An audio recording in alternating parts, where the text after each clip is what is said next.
हम्म तो आज देखेंगे अपन क्या नॉन साइक्लिक फॉस्फोराइलेशन, है ना। नॉन साइक्लिक में कुछ बेसिक बातें आपने देखा था कि इसमें PS1 भी फंक्शनल होता है और PS2 भी फंक्शनल होता है।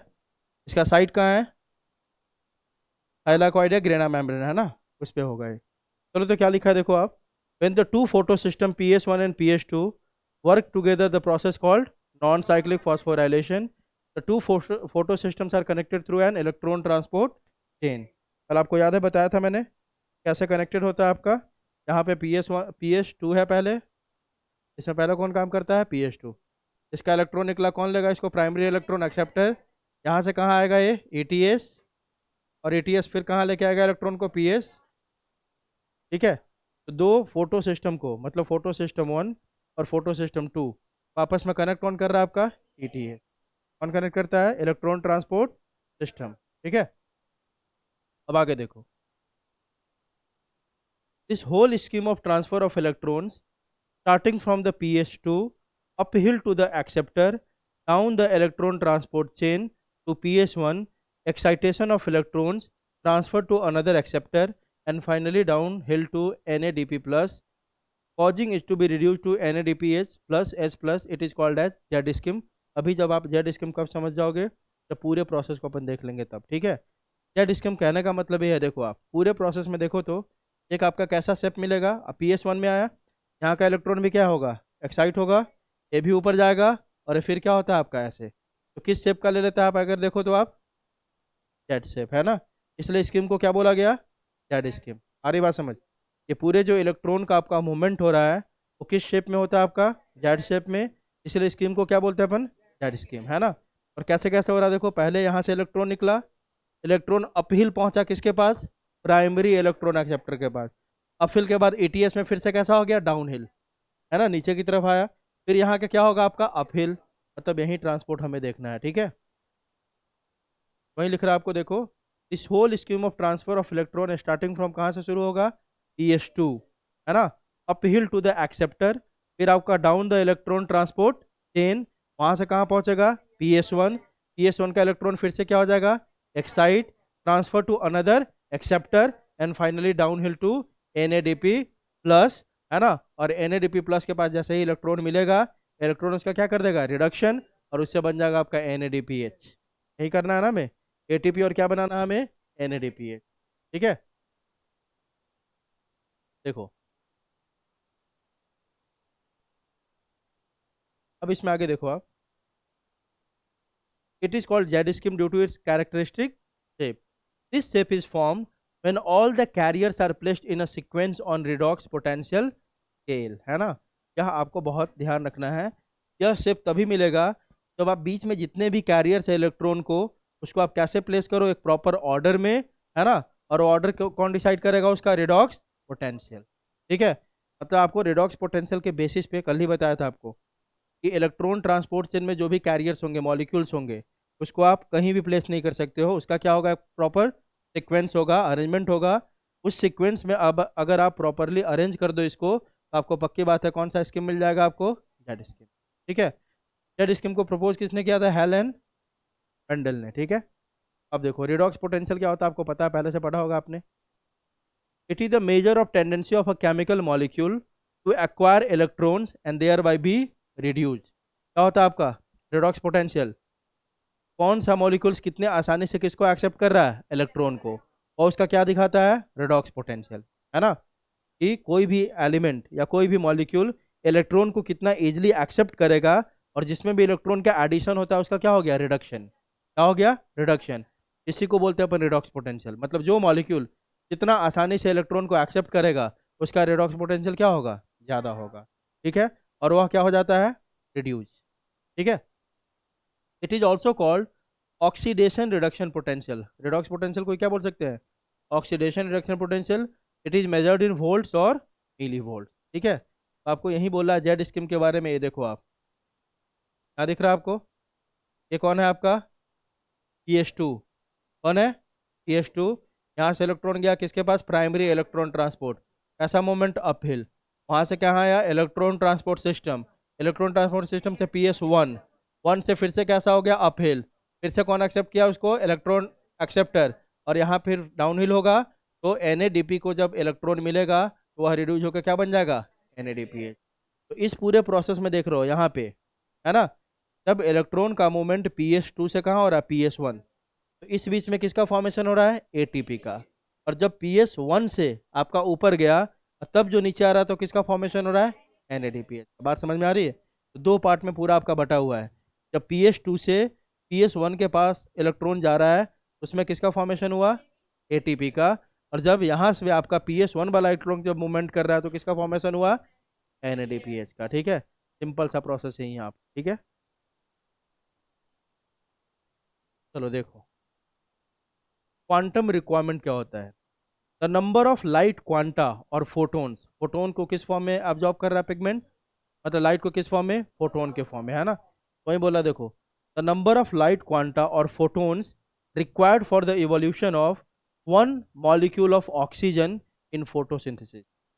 एक मॉलिक्यूल ऑक्सीजन को निकालने के लिए जितना फोटोन यूज होगा उसी को क्या बोलते हैं अपन, क्वांटम रिक्वायरमेंट। क्योंकि लाइट को ही यूज करके ना फोटोसिंथेसिस हो रहा है, जल्दी बताओ, है ना। और फोटोसिंथेसिस हो रहा है तभी तो क्या निकल रहा है आपका, ऑक्सीजन।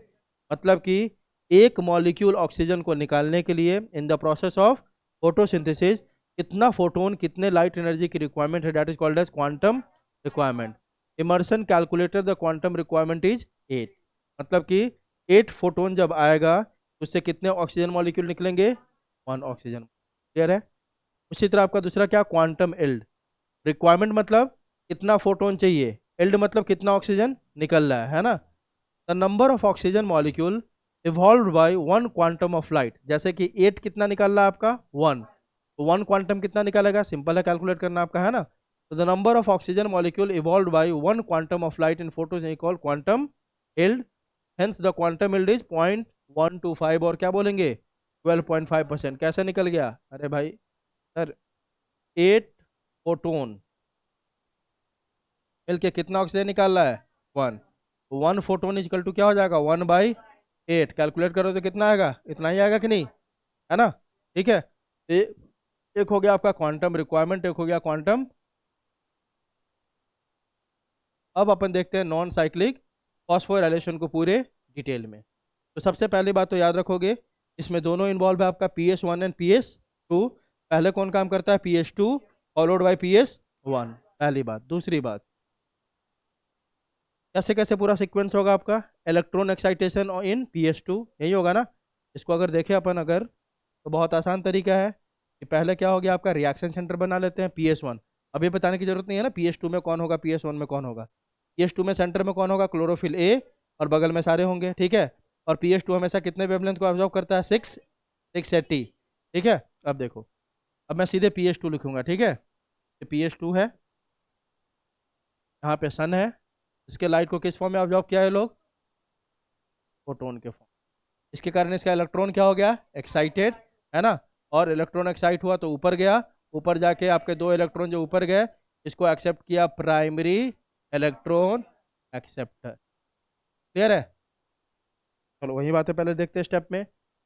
इलेक्ट्रॉन एक्साइटेशन हुआ किसमें, PS2 में। क्यों हुआ, बाय एब्जॉर्प्शन ऑफ फोटोन। उसके बाद इलेक्ट्रॉन ट्रांसपोर्ट सिस्टम देखेंगे, है ना। तीसरा अगला क्या होगा इसमें, स्प्लिटिंग ऑफ वाटर होगा। अगला आपका फाइनली होगा कीमो ऑस्मोटिक हाइपोथेसिस, या इसी को बोलते हैं ATP सिंथेसिस का मेन प्रोसेस। तो 4 फेज में अपन पढ़ेंगे किसको, नॉन साइक्लिक को। पहला कौन सा आपका, इलेक्ट्रॉन एक्साइटेशन इन PS2। दूसरा कौन सा है, इलेक्ट्रॉन ट्रांसपोर्ट सिस्टम। तीसरा कौन सा, स्प्लिटिंग ऑफ वाटर। चौथा कौन सा, कीमो ऑस्मोटिक हाइपोथेसिस, जो मेन प्रोसेस है ATP सिंथेसिस का, हमारा यही है ना, है ना। फाइनली क्या पढ़ेंगे लास्ट में, NADPH। ठीक है, तो पांचों प्रोसेस को कोरिलेट करते हैं और एक एक करके देखना। चलो, तो पहला क्या क्या क्या कौन सा स्टेप है, इलेक्ट्रॉन एक्साइटेशन इन PS2। कैसे होगा, लाइट फॉल्स ऑन PS2, है ना। और PS2 को क्या बोलते हैं, P680, है ना।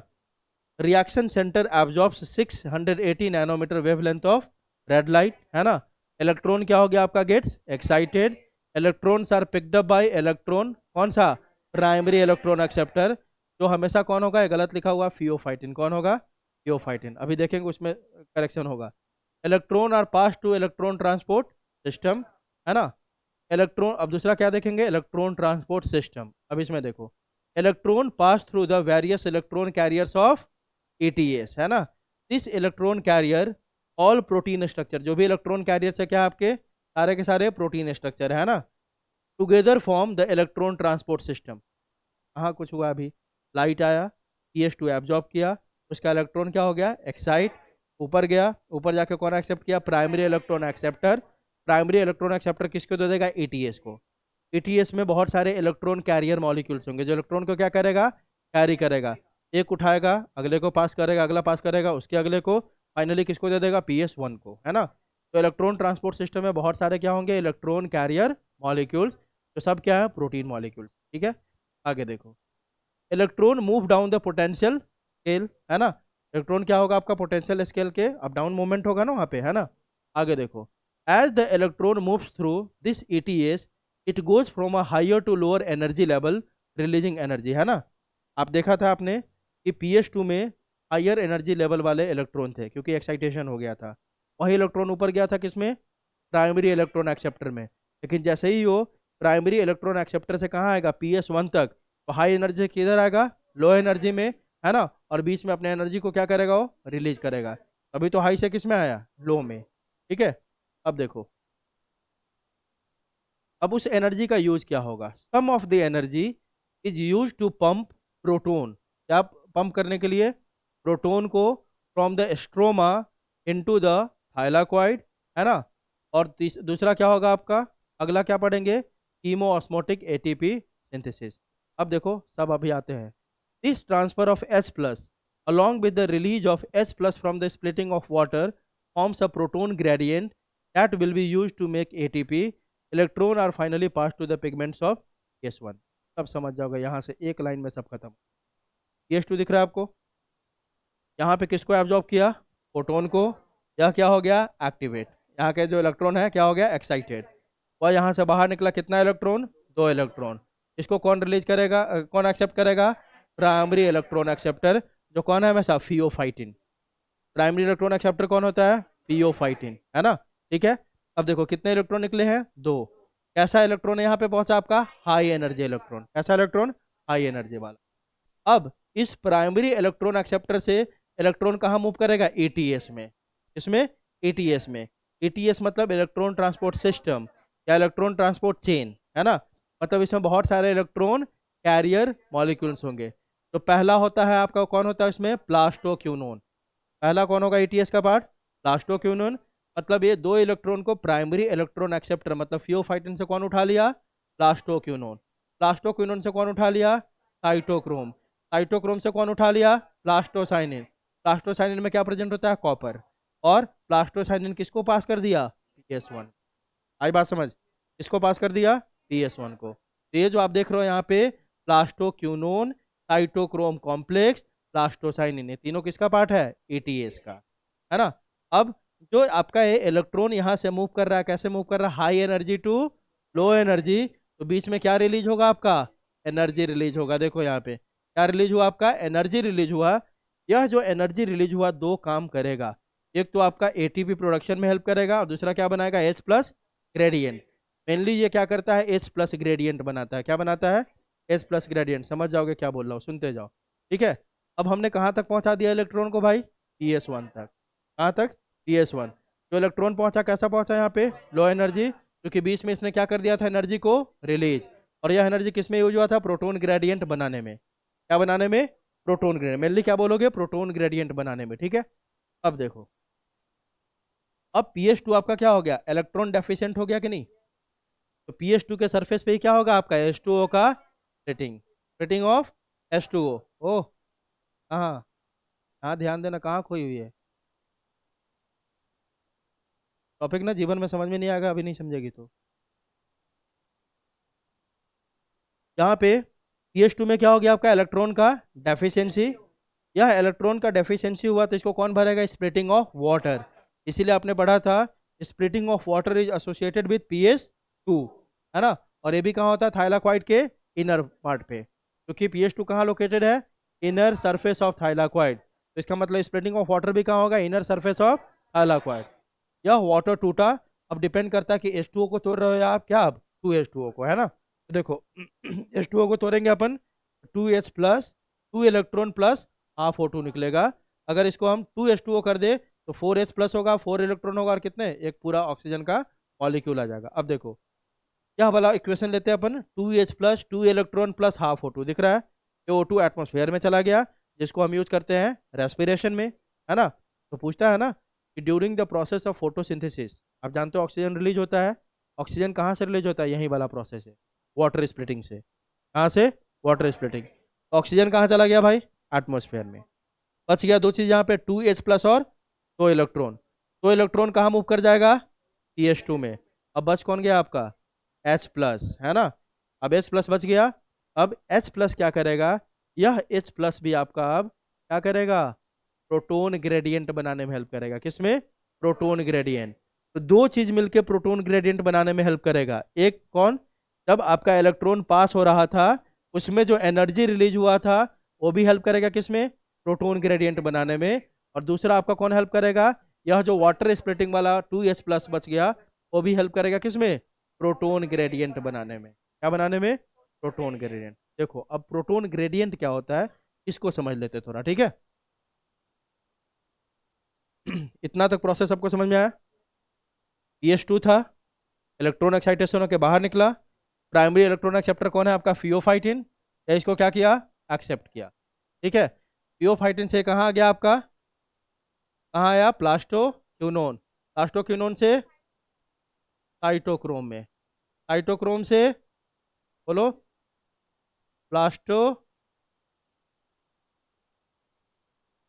प्लास्टोसाइनिन में आ गया, ठीक है। प्लास्टोसाइनिन से कहाँ आ गया ये, PS1, यहाँ पहुंच गया, ठीक है। तब ये इलेक्ट्रॉन क्या पहुंचा यहाँ तक, ये 2 इलेक्ट्रॉन जो यहाँ पहुंचा है, ये 2 इलेक्ट्रॉन यहाँ ये उठाया, फिर ये इसको पास किया, फिर इसको पास किया, और फिर किसको पास कर दिया, ठीक है। अब जो आपका यहाँ पे जो इलेक्ट्रॉन घुसा था ये एक्साइट होके गया था ना, तो कैसा एनर्जी, हाई एनर्जी इलेक्ट्रॉन था, कैसा वाला था, हाई एनर्जी इलेक्ट्रॉन था। जैसे जैसे मूवमेंट करता है एनर्जी यहाँ पे क्या होता है आपका, रिलीज होता है। क्या होता है, एनर्जी रिलीज। तभी तो यहाँ जो इलेक्ट्रॉन पहुंचा कैसा हो गया, लो एनर्जी। कैसा इलेक्ट्रॉन हो गया, लो एनर्जी इलेक्ट्रॉन हो गया। क्लियर है। अब देखो यह एनर्जी जो आपका निकला यह मेनली क्या बनाने में हेल्प करता है, प्रोटोन, इसमें हेल्प करता है मेनली ये। क्लियर है।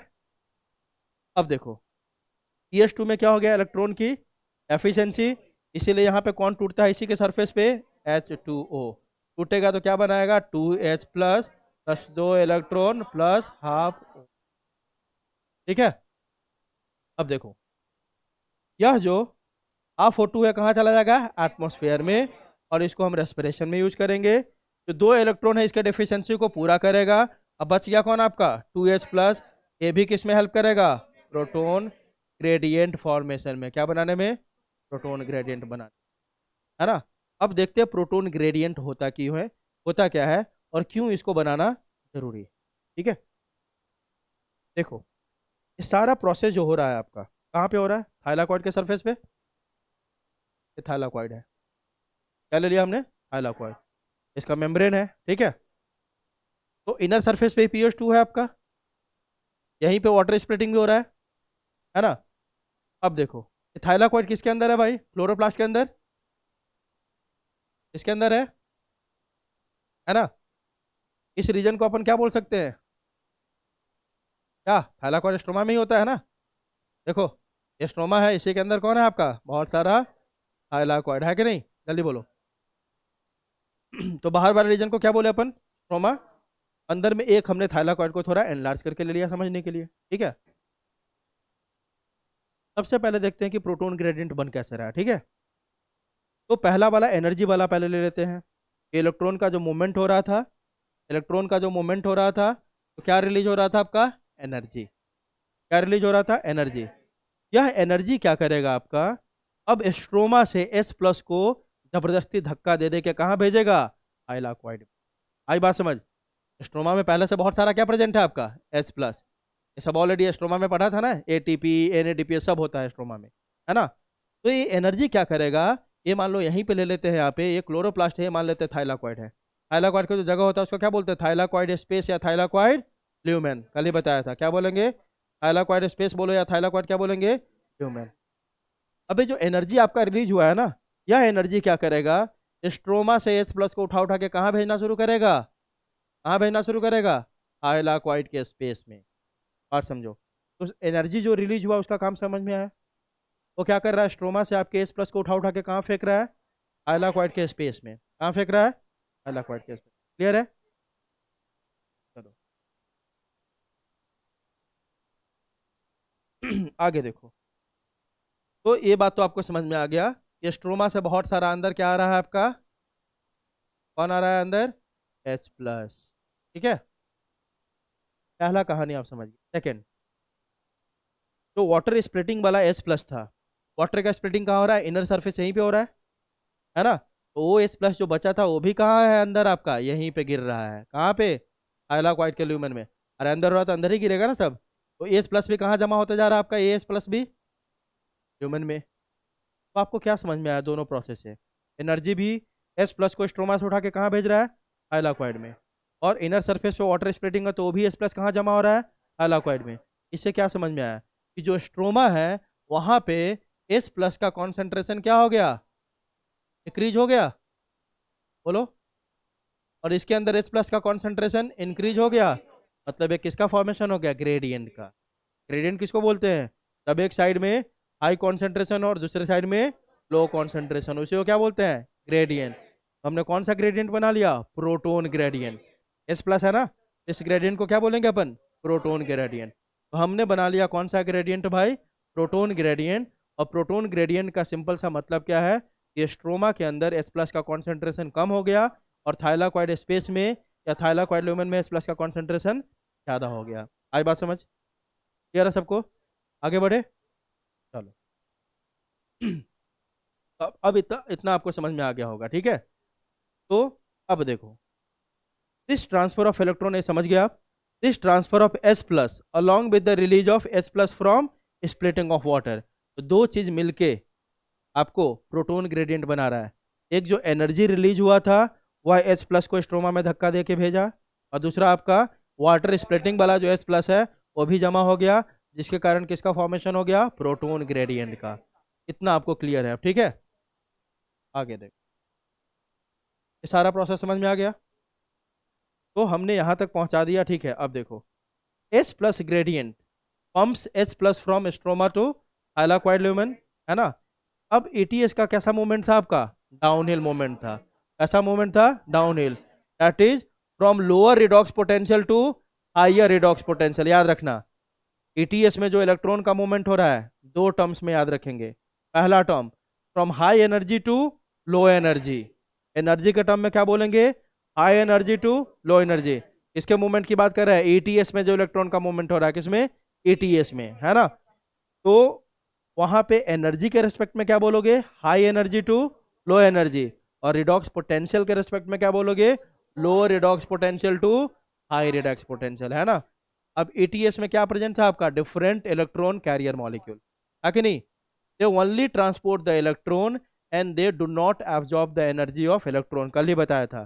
तो ETS के जितने भी मॉलिक्यूल होंगे वह इलेक्ट्रॉन को बस कैरी करेगा आगे लेके, वो कभी भी उसके एनर्जी को एब्जॉर्ब नहीं करता है। तभी तो सारा एनर्जी क्या हो गया था, रिलीज हुआ था ना, ठीक है। अब देखो, अगला काम तीसरा क्या हुआ आपका, स्प्लिटिंग ऑफ वाटर, जिसको क्या बोलते हैं, फोटोलाइसिस। और इसके लिए क्या चाहिए पहले बता दिया था मैंने, आपको चाहिए वाटर इवॉल्विंग कॉम्प्लेक्स या oxygen evolving complex plus 3 mineral ions, याद है ना, इस प्रोसेस को करवाने के लिए, ठीक है। वहीं पे यहाँ लिखा हुआ है, who compensates for the lost electron from PS2, PS2 से जो इलेक्ट्रॉन चला गया तो उसको कौन भरेगा, तो कौन भरेगा आपका, स्प्लिटिंग ऑफ वाटर।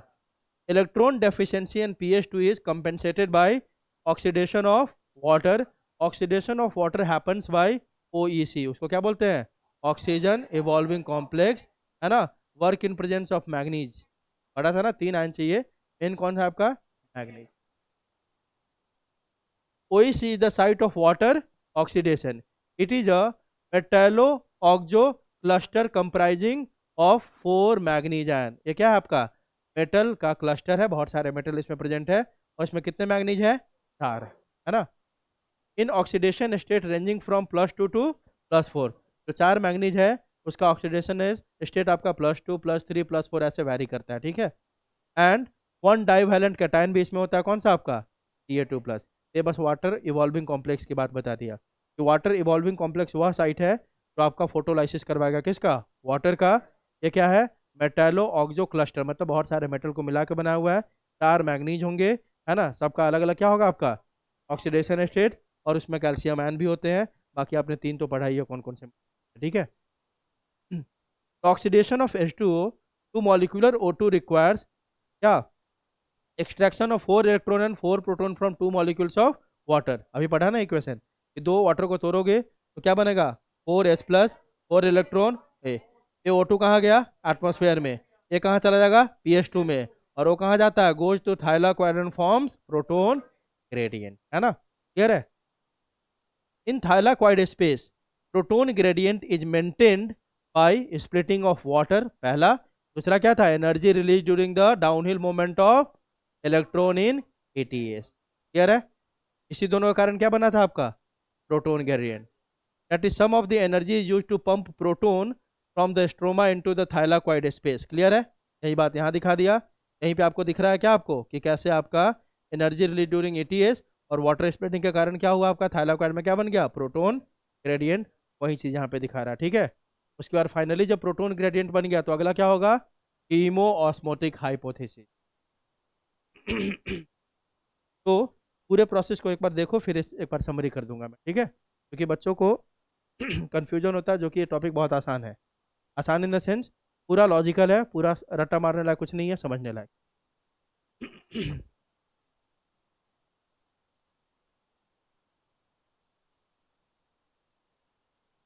नहीं नहीं, वो तो मॉलिक्यूलर ऑक्सीजन दिखाने के लिए वो इक्वेशन लिख दिया, आप किसका वाला लिखोगे H2O वाला लिखोगे, ठीक है। हाँ देखो कीमो ऑस्मोटिक हाइपोथेसिस, यह मेन क्या है आपका सिंथेसिस ऑफ ATP। आपका जब तक प्रोटोन ग्रेडियंट नहीं होगा, नहीं बनेगा ना, तब तक यह स्टेप नहीं हो सकता है, क्योंकि ATP बनाने के लिए एक एंजाइम की जरूरत होती है, उसका नाम है ATPase। क्या नाम है ATPase। वह ATPase आपके थाइलाकॉइड के मेम्ब्रेन पे ही होता है, कहाँ होता है थाइलाकॉइड के मेम्ब्रेन पे, लेकिन वह इनएक्टिव फॉर्म में होता है। वो एक्टिव तभी होता है जब क्या बन जाता है प्रोटोन ग्रेडियंट।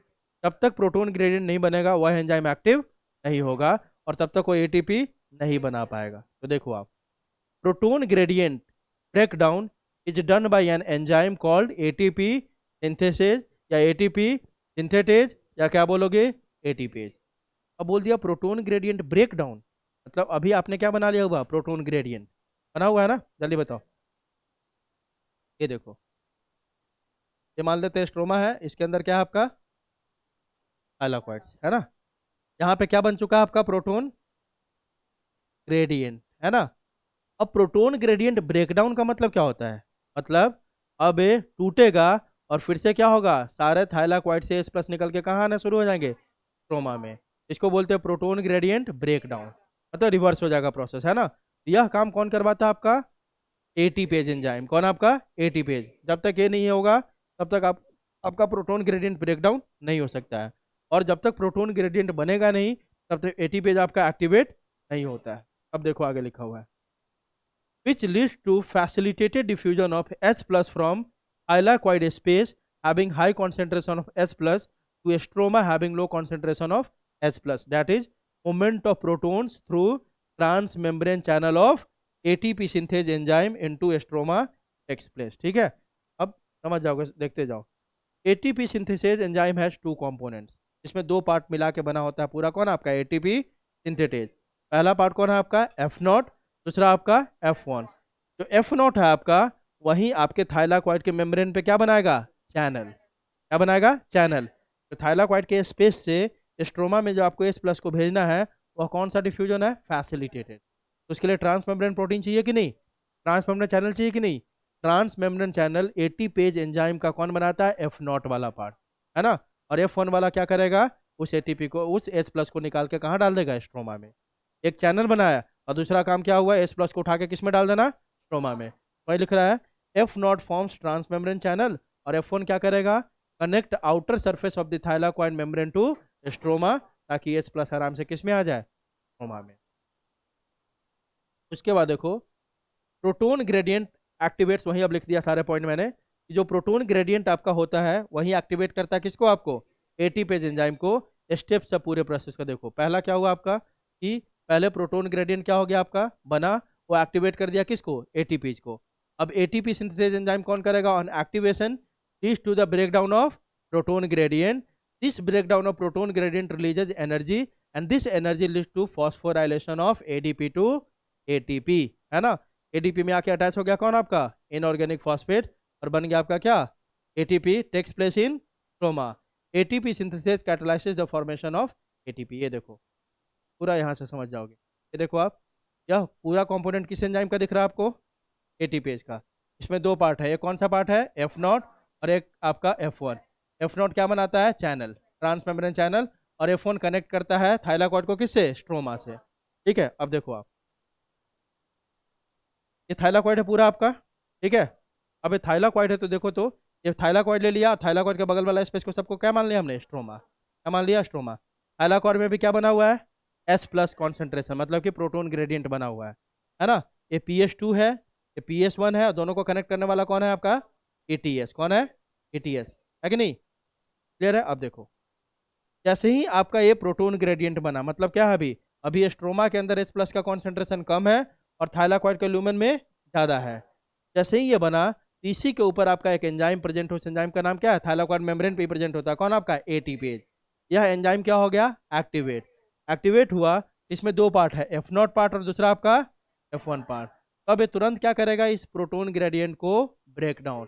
ब्रेक डाउन मतलब अब H प्लस यहाँ से निकल के कहाँ आना शुरू हो जाएगा, बाहर। तो बाहर आएगा, कोई भी बॉन्ड आप तोड़ोगे, प्रोटोन ग्रेडियंट टूटेगा तो एनर्जी निकलेगा कि नहीं निकलेगा। हाँ, अब देखो एक पानी एक जगह हमने जमा करके रखा है, जैसे ही उस बांध को खोलेंगे एनर्जी निकलेगा कि नहीं, बहुत तेजी से, है ना। ये प्रोटोन ग्रेडियंट जब टूटेगा तो क्या निकलेगा, एनर्जी। वही एनर्जी यूज होता है एडीपी का क्या करने के लिए, फॉस्फोराइलेशन, और एडीपी में आके अटैच हो जाएगा कौन आपका, इनऑर्गेनिक फॉस्फेट, और बना लेगा क्या आपका, एटीपी। ऐसा बोला जाता है कि जब दो हाइड्रोजन आपके कहाँ से, थाइलाकॉइड के ल्यूमन से, कहाँ से, थाइलाकॉइड स्पेस से कहाँ जाता है, स्ट्रोमा में, तो अपने साथ इतना एनर्जी लेके आता है कि यह फॉस्फोराइलेशन करवा देता है किसका, एडीपी का, इनटू, आई बात समझ। जब ये बाहर निकल रहा है, एक H प्लस आया, दूसरा आया, प्रोटोन ग्रेडियंट ब्रेकडाउन हुआ ना। अब यहाँ से यहाँ फ्लो करना शुरू हुआ, फिर से स्ट्रोमा में क्या होगा, कॉन्सेंट्रेशन बढ़ने लगेगा, और कहाँ कम होने लगेगा, थाइलाकॉइड में। तो जब ये H प्लस बाहर आते रहता है तो अपने साथ क्या लेके आएगा, एनर्जी। जब दो H प्लस बाहर आता है तो अपने साथ इतना एनर्जी लेके आ जाता है, मतलब वह एक एडीपी का फॉस्फोराइलेशन करवा देता है टू फॉर्म एटीपी। मतलब कोई बोले कि 4 अगर H प्लस आया तो कितने एटीपी बनेंगे, 2, 6 आया तो 3, 8 आया तो 4, आई बात समझ। ऐसे करके आपका क्या बन गया, एटीपी। भी एक पार्ट कंप्लीट हुआ, क्या हमने बना लिया, एटीपी। एक ही पार्ट कंप्लीट हुआ ना, एटीपी बनाया। कौन सा फॉस्फोराइलेशन है, नॉन साइक्लिक, इसमें हमें एटीपी भी बनाना है और एनएडीएच भी। चलो अब जिनको नहीं समझ में आया उनके लिए समरी, ठीक है। मेरे को लगता है सबको समझ में आ गया होगा। हुआ क्या, सुन लो, समझाने के लिए इतना सारी बातें हमने पढ़ ली है तो 1 मिनट का ही है ना। सनलाइट वहाँ से आया किस फॉर्म में, फोटोन के फॉर्म, किस फॉर्म में, फोटोन। इसको एब्जॉर्ब कौन किया, PS2 में जो भी पिगमेंट्स है, क्लोरोफिल A B सब, है ना। इसके कारण इसका इलेक्ट्रॉन क्या हो गया, एक्साइट, और बाहर निकला कौन एक्सेप्ट किया, प्राइमरी इलेक्ट्रॉन एक्सेप्टर, कौन है, फियोफाइटिन। उसके बाद वो कहाँ आ गया, ATS में। कहाँ आ गया, ATS में। ATS में इलेक्ट्रॉन का जो मोमेंट हुआ तो क्या बाहर निकला, एनर्जी, ठीक है। यहाँ पे हाई एनर्जी इलेक्ट्रॉन था, यहाँ आता है तो कैसा हो गया, लो एनर्जी, क्योंकि बीच में इसने एनर्जी को रिलीज कर दिया, ठीक है। मूवमेंट कैसा है आपका, high energy to, high energy to low energy, low redox potential to high redox potential. Electron को एक्सेप्ट कर रहा है ना, तो जो इलेक्ट्रॉन को एक्सेप्ट करता है उसको क्या बोलते हैं, हाई रिडॉक्स पोटेंशियल। क्या इलेक्ट्रॉन को फेंक रहा है तो इसको क्या बोलेंगे, लो रिडॉक्स पोटेंशियल, बोलेंगे कि नहीं। चलो, तो ये मोमेंट यहाँ पहुंच गया कहाँ पे, PS2 पे, PS1 पे। हाँ, PS1 में कैसा इलेक्ट्रॉन है आपका, लो एनर्जी, अब देखो, यहाँ पे इलेक्ट्रॉन की डेफिशिएंसी हो गई, यहाँ पे क्या होगा, वाटर रेटिंग, पानी टूटेगा, पानी टूट के इसमें जो आपका क्या क्या बना, 2H plus 2 electron plus O2, O2 atmosphere में गया, इलेक्ट्रॉन इसके अंदर गया, और H प्लस जो बच गया वह कहाँ गया, थाइलाक्वाइड स्पेस या ल्यूमेन में। ठीक है, इसके बाद क्या हुआ देखो, उसके बाद इसके कारण आपका हुआ क्या, ये सारे जो ल्यूमेन है आपका, इसमें H प्लस का कॉन्सेंट्रेशन बहुत ज़्यादा हो गया, और आपका जो स्ट्रोमा में H प्लस का कॉन्सेंट्रेशन कम हो गया, मतलब किसका फॉर्मेशन हो गया, प्रोटोन ग्रेडियंट का। जैसे ही प्रोटोन ग्रेडियंट का फॉर्मेशन हुआ, इस थाइलाक्वाइड के मेम्ब्रेन पे एक प्रोटीन होता है, उस प्रोटीन का नाम क्या है, एटीपेज। ये क्या हो गया, एक्टिवेट। एक्टिवेट होने के बाद क्या होता है, यह इस प्रोटोन ग्रेडियंट को क्या करेगा, ब्रेक डाउन। और इसका ये कौन सा पार्ट है आपका, F0, और ये कौन सा पार्ट है, F1। F0 क्या करवाएगा, इस H प्लस का फैसिलिटेटेड डिफ्यूजन, और यह क्या करेगा, इसको बाहर भेजता जाएगा। जैसे ही आपका 2H प्लस कहाँ से, थाइलाक्वाइड ल्यूमेन से स्ट्रोमा में आया, अपने साथ इतना एनर्जी लेके आया कि एक ADP का क्या करवा दिया, फॉस्फोराइलेशन, और इससे बन गया आपका है। और ये जो प्रोसेस वाला आपने लास्ट वाला प्रोसेस पढ़ा है, 80 पेज वाला, इसको बोलते हैं कीमो ऑस्मोटिक हाइपोथेसिस। क्लियर है, इतनी बात सबको समझ में आई। अब आते हैं अपन किस में, NADH, है ना, वो इससे भी ज़्यादा आसान है। ठीक है, अब हमने ATP बना लिया, अगला काम क्या करना हमें अब, NADPH। NADPH बनाना है हमें, है ना। अब NADPH बनाने के लिए आपको बताया था मैंने कि एक और एंजाइम आपके थाइलाक्वाइड के मेम्ब्रेन पे होता है, NADP रिडक्टेज। अब उसका रोल आ गया है यहाँ पे। ठीक है, अब होगा क्या, हमने इलेक्ट्रॉन को कहाँ तक पहुँचा दिया था, PS1। कहाँ तक, PS1। कैसा एनर्जी, कैसा इलेक्ट्रॉन, लो एनर्जी। अब PS1 भी फोटो सिस्टम है ना, तो भी इलेक्ट्रॉन को, लाइट को क्या करेगा, एब्जॉर्ब करेगा। फिर से इलेक्ट्रॉन क्या हो गया, हाई एनर्जी, फिर से ऊपर जाएगा, फिर से उसको कौन एक्सेप्ट करेगा, प्राइमरी इलेक्ट्रॉन एक्सेप्टर। लेकिन अब जो प्राइमरी इलेक्ट्रॉन एक्सेप्टर होगा वो अलग होगा, है ना, सेम नहीं होगा हर जगह पे प्राइमरी इलेक्ट्रॉन एक्सेप्टर। तो वही लिख रहा है देखो, light falls simultaneously on both PS1 and PS2। ऐसा थोड़ी है कि PS2 पे लाइट गिर रहा है, PS1 पे नहीं गिर रहा है। ये प्रोसेस समझने के लिए हम पहले ऐसे ऐसे पढ़ रहे हैं बारी बारी से करके, लेकिन लाइट तो दोनों पे गिर रहा है, प्रोसेस साथ साथ में चल रहा है ना। जैसे ही आपका PS1 पे भी लाइट गिरा, reaction centre of PS1 absorb 700 nanometre of red light, electron gets क्या होगा, excited, electron are picked up by primary electron acceptor. कौन है इसमें, FeS, फेरस सल्फाइड, है ना। अब देखो, जब आप 2 मॉलिक्यूल्स ऑफ ऑक्सीजन, 2 मॉलिक्यूल्स लोगे वाटर का, तो 4 ही लिखेंगे, नहीं तो क्या लिखेंगे, 2 ही। और डिपेंड करता है कितना हमने इक्वेशन में लिया है, तो आप मेरे लिए 2 ही को ही लेके चलना। किसको, 2 ही। आपके NCERT में देखो तो H2O का दिया हुआ है स्प्लिटिंग। हाँ, तो जो NCERT में लिया वही लेके चलोगे आप। ठीक है, अब देखो यहाँ से चारों इलेक्ट्रॉन को देखो, पहले क्या हुआ, PS1 का इलेक्ट्रॉन एक्साइट हुआ, उसको रिसीव किया primary electron acceptor, same process वैसे, है ना। तो कौन है यहाँ पे, फेरस सल्फाइड। उससे कौन कहाँ जाएगा, वो इलेक्ट्रॉन ट्रांसपोर्ट सिस्टम में, कहाँ पे, ETS। तो वहां से कौन लेगा इसको, पैरोडॉक्सिन, पार्ट ऑफ ETS। पैरोडॉक्सिन से कहाँ आएगा ये, NADP रिडक्टेज। पैरोडॉक्सिन किसको दे देगा, उसको, उस एंजाइम को दे देगा, है ना। जैसे ही इस एंजाइम को मिला, यह एंजाइम इस इलेक्ट्रॉन को किसको पास कर देगा, NADP प्लस को। और NADP प्लस में जैसे ही आपका इलेक्ट्रॉन अटैच होगा, क्या बन जाएगा, NADPH। इसका क्या हो गया, रिडक्शन, बन गया आपका NADH। क्या प्रोसेस है। तो NADH बनाना बहुत आसान है। पहले प्राइमरी इलेक्ट्रॉन एक्सेप्टर कौन है, FeS। FeS से कौन लिया, पैराडॉक्सिन। पैराडॉक्सिन से कौन लिया, एंजाइम। एंजाइम, है ना। तो यहाँ पे ETS का पार्ट बस एक ही है, कौन आपका, पैराडॉक्सिन। ये तो एंजाइम है खुद, है ना। ये एंजाइम लिया किसको, इलेक्ट्रॉन को, और यह इलेक्ट्रॉन को पास कर दिया किसको, NADP को। जैसे ही इसमें इलेक्ट्रॉन अटैच हुआ, क्या बन गया आपका, NADPH। हमने ATP भी बना लिया और NADPH भी बना लिया। इसका मतलब यह हो गया कि नॉन साइक्लिक में ATP भी बनता है और NADPH भी बनता है। क्लियर है, देखो यहाँ पे सारा आ गया आपका, है ना। PS2, यहाँ से इलेक्ट्रॉन कहाँ गया, लास्टोक्विनोन, मतलब वहीं आपका जो है ना, वहाँ से कहाँ आया, PS1। PS1 से FeS, FeS से पैराडॉक्सिन, पैराडॉक्सिन से NADP प्लस में आके इलेक्ट्रॉन अटैच हुआ और क्या बन गया, NADPH। यहाँ पे NADPH रिडक्टेज नहीं दिखाया मैंने, क्योंकि वो तो क्या है आपका एंजाइम है। ठीक है, ये फेरोडॉक्सिन से उसको लेता कौन है इस इलेक्ट्रॉन को, एनएडीपी रिडक्टेज, और इस इलेक्ट्रॉन को किसको पास कर देता है, एनएडीपी को, और जैसे ही इसमें अटैच होगा इलेक्ट्रॉन क्या बन गया, क्लियर है। इस प्रोसेस को पूरा नहीं लिखा है क्योंकि आपको पता है कि यहाँ पे कौन कौन आएगा बीच। ठीक है,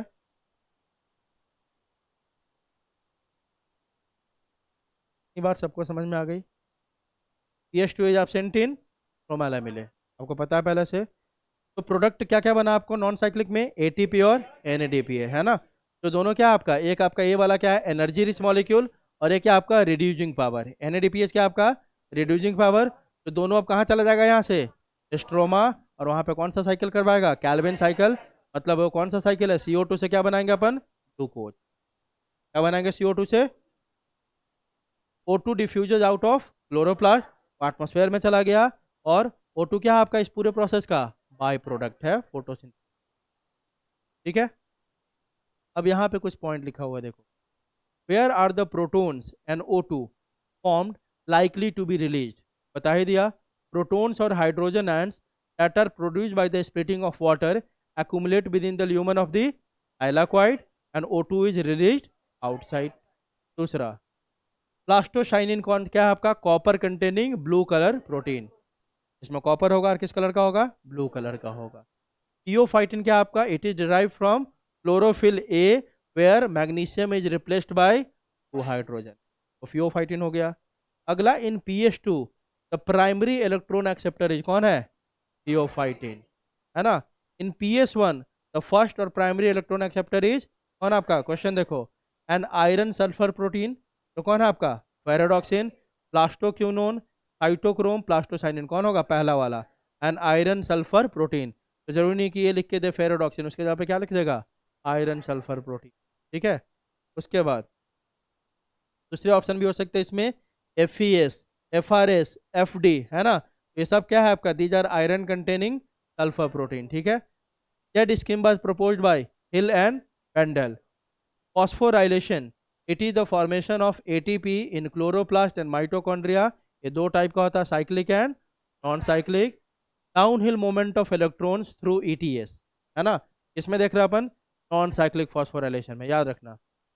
व्हेन P डाउनहिल मोमेंट का मतलब क्या होता है, यह बता रहे हैं ना, कि डाउनहिल मोमेंट ऑफ इलेक्ट्रॉन का मतलब क्या है। ठीक है, व्हेन P680 मतलब PH2 acquires sufficient amount of light energy, it becomes excited and emits electron, electron बाहर निकलेगा, है ना।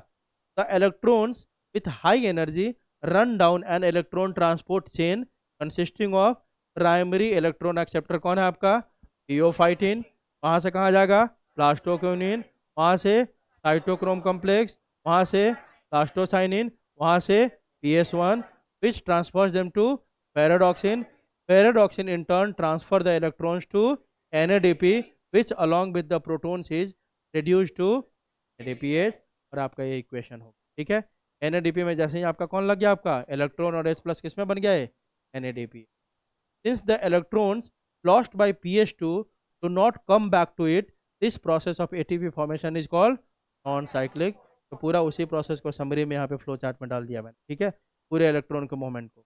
आगे देखो, in chloroplast the movement of electrons from PH2 to electron transport system is, very important, सारा line लिख दिया हमने। In chloroplast the movement of electron from PH2 to कहाँ से, electron transport system, up hill in terms of redox potential, down hill in terms of redox potential, है ना, from one cytochrome to others, और अगला क्या आपका none of the above, तो क्या होगा हमेशा down hill in terms of redox potential. बात समझ में आ रही है, हमेशा रिडॉक्स पोटेंशियल के टर्म में क्या बोलोगे, डाउन हिल, क्या बोलोगे, डाउन हिल।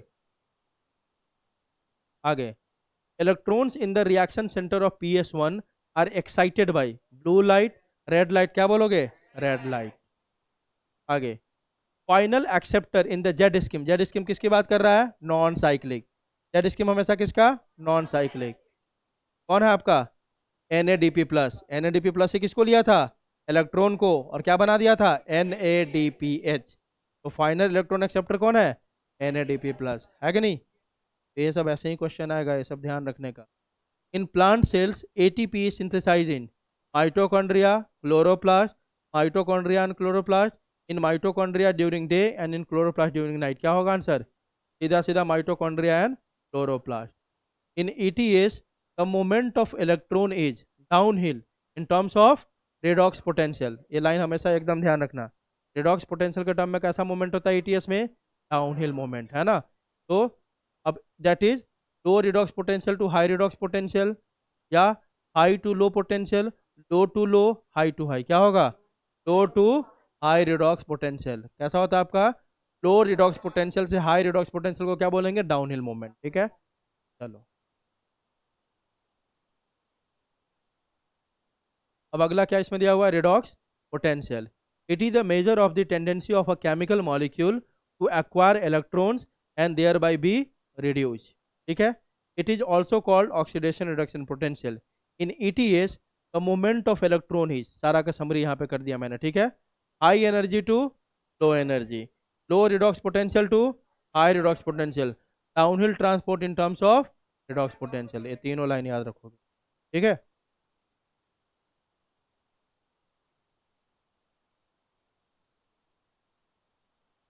अब देखो, वही आपका जो मैंने पढ़ाई दिया, कीमो ऑस्मोसिस हाइपोथेसिस, वही लिखा हुआ है. This hypothesis has been put forward by Peter Nickel to explain the mechanism of ATP synthesis, है ना. अब आगे देखो, इन रेस्पिरेशन इसको क्या बोलेंगे? Oxidative phosphorylation. और इन फोटोसिंथेसिस को क्या बोलेंगे? फोटो. जो कीमो ऑस्मोसिक हाइपोथेसिस है उसको रेस्पिरेशन में क्या बोलेंगे? Oxidative phosphorylation. और फोटोसिंथेसिस में क्या बोलेंगे? फोटोफॉस्फोराइलेशन, है ना. दिस हाइपोथेसिस इज बेस्ड और link to development of proton gradient across a membrane. कभी भी कीमो ऑस्मोटिक हाइपोथेसिस कब होगा? जब क्या बन जाएगा आपका? Proton gradient. दोनों का डिफरेंस यहाँ दे दिया है कीमो ऑस्मोसिस का. ये फोटोफॉस्फोराइलेशन में क्या होगा और ऑक्सीडेटिव में होगा. तो दोनों में वही क्या बनेगा? दोनों जगह प्रोटोन ग्रेडियंट. एक जगह सोर्स कौन होगा? Light energy. और दूसरे जगह कौन होगा? ऑक्सीडेशन. वही लिख रहा है देखो, membranes through which proton gradient develop are the membranes of thylakoid. वहीं पे बनता है ना. यहाँ पे membrane through which proton gradient develop in the inner membrane of mitochondria. क्योंकि रेस्पिरेशन कहाँ होता है? माइटोकॉन्ड्रिया में. यहाँ पे प्रोटोन ग्रेडियंट कहाँ बनेगा? माइटोकॉन्ड्रिया के इनर मेम्ब्रेन पे. वहाँ पे कहाँ बन रहा है? थाइलाकॉइड में, है ना. डिफरेंस दोनों का याद रखो. Protons accumulate towards the inner side of the membrane, that is in the lumen. Protons accumulate towards the outer side of the membrane, that is in the intermembrane space. पढ़ा होगा तुमने, है ना. यहाँ पे जो ग्रेडियंट बनता है दो मेम्ब्रेन के बीच में, outer membrane and inner membrane के बीच में बनता है. किसमें? रेस्पिरेशन में. Light energy is utilise for the production of proton gradient required for phosphorylation. Energy of oxidation reduction utilise for the same process. ये दोनों में डिफरेंस है. इंपॉर्टेंट टेबल है, वो भी आप याद रखोगे. समझ में आ रहा सबको चैप्टर? अब यहाँ पे जो मैंने आपको पढ़ाया वही बात लिखी हुई है. ठीक है. सेम बात को हम बार बार रिपीट कर रहे हैं. Mechanism of ATP reaction. The break down of the proton gradient provides enough energy to cause a conformational change in the F1 particle of the ATPase which makes the enzyme synthesize several molecules of energy packed ATP. Radiation or light energy is used to pump proton across a membrane to create a gradient or high concentration of protons within the thylakoid lumen. इसको इतना देखने की जरूरत नहीं है. यहीं पे वो सारा कहानी आपको वहीं दिखा रहा है. देखो आप, ये पूरा इलेक्ट्रॉन ट्रांसपोर्ट सिस्टम है. ये थाइलाकॉइड का मेम्ब्रेन है, दिख रहा है ना, है ना. अभी किसके अंदर कॉन्सेंट्रेशन ज़्यादा है? ल्यूमेन में. बाहर में क्या है? कम. F0 क्या किया? H+ को यहाँ से निकाला और F1 कहाँ पहुँचा दिया? स्ट्रोमा में. जैसे ही 2H+ आपका बाहर निकला, ADP किस में कन्वर्ट हो गया?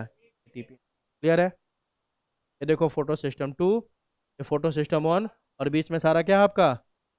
ATS. ठीक है. हमेशा H2O का जो आपका डिसोसिएशन है किससे अटैच है? फोटो सिस्टम 2 से. देखो यहाँ से जो इलेक्ट्रॉन निकला कहाँ चला गया? Photo system. क्लियर है? अगला क्या आपका? साइक्लिक फॉस्फोराइलेशन, जो देखेंगे अपन कल. नॉन साइक्लिक कंप्लीट हो गया सबका, है ना. इतना मैंने लिखा लेकिन बात वही है, बस उतना ही याद रखने का. पहला, electron excitation received by primary electron acceptor. वहाँ से कहाँ जाएगा? ATS. ATS में जो मोमेंट होगा कैसा कैसा होगा बता दिया. High energy, low redox potential to high redox potential, down hill the redox potential. तीनों जब वो पास होता है तो क्या निकलता है? एनर्जी, है ना. वह एनर्जी क्या बनाने में हेल्प करेगा? Proton gradient. ठीक है. उसके बाद जो pH2 का इलेक्ट्रॉन कम हो गया था उसकी डेफिशिएंसी को भरेगा वाटर, स्प्लिटिंग कॉम्प्लेक्स, है ना। वाटर स्प्लिट होगा, उसमें से जो 2 इलेक्ट्रॉन है अंदर चले जाएंगे ऑक्सीजन एटमॉस्फेयर में, और H प्लस फिर से कहाँ, ल्यूमेन में। इसके कारण क्या बन गया वहाँ पे, प्रोटॉन ग्रेडियंट। वह प्रोटॉन ग्रेडियंट एक्टिवेट कर दिया एटीपी सिंथेटेज, उसके एफ नॉट पार्टिकल से H प्लस बाहर आएगा और इतना एनर्जी लेके आएगा कि फॉस्फोराइलेशन कर देगा एटीपी का किसमें, एडीपी का किसमें, एटीपी में। कहानी खत्म। PS1 में जो इलेक्ट्रॉन गया था कैसा वाला, लो एनर्जी, है ना। वो इलेक्ट्रॉन फिर से एक्साइट होकर ऊपर जाएगा, फिर से उसको लेगा prime electron acceptor that is ferrous sulphide, वहां से किसको दे देगा, फेरोडॉक्सिन। फेरोडॉक्सिन किसको दे देगा, एनएडीपी रिडक्टेज, और एनएडीपी रिडक्टेज उसे 4 इलेक्ट्रॉन को पास कर देगा एनएडीपी प्लस को, वह बना लेगा एनएडीपीएच।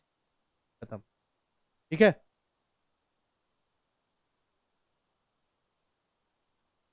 अब देखेंगे आगे साइक्लिक फॉस्फोराइलेशन अपन अगले लेक्चर में, ठीक है।